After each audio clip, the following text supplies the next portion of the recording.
शास्त्र में दिया गया है कि घर में जप करने से 1 गुना, गौशाला में 100 गुना,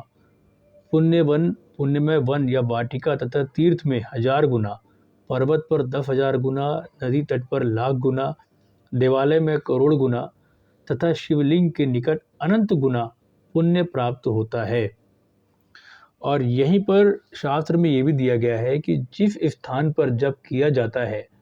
उस स्थान की मृत्तिका जप के अनंतर मस्तक पर लगाएं,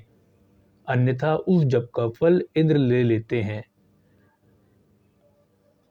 अब आपको ये ध्यान देना है कि जब आप जप कर रहे होते हैं तो क्या आप जप करते टाइम उस स्थान की जो मृत्तिका है यानी कि वहाँ की जो मिट्टी है वो अपने उस पे मस्तक पर तिलक लगाते हैं उस मिट्टी से कि नहीं लगाते हैं। अगर नहीं लगाते होंगे तो उस जप का पूरा फल आपको इसीलिए नहीं मिलता है क्योंकि उस जप का फल जो है वो इंद्र ले लेते हैं, ये शास्त्र में बताया गया है।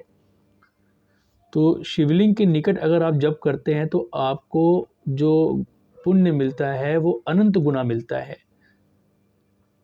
या किसी देवालय में करोड़ गुना मिलता है। तो आपको देखना है और कोई ऐसा स्थान मिल जाए जहाँ पे देवालय भी हो, शिवलिंग भी हो और नदी का तट हो और पर्वत पर वो नदी हो या शिवलिंग हो, तो आप सोच सकते हैं कि कितने गुना पुण्य आपको जप करने से मिल सकता है।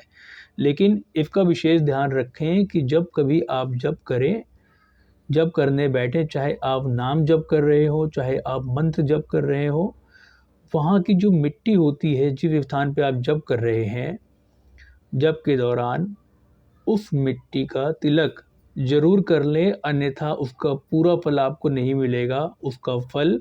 इंद्र ले लेते हैं।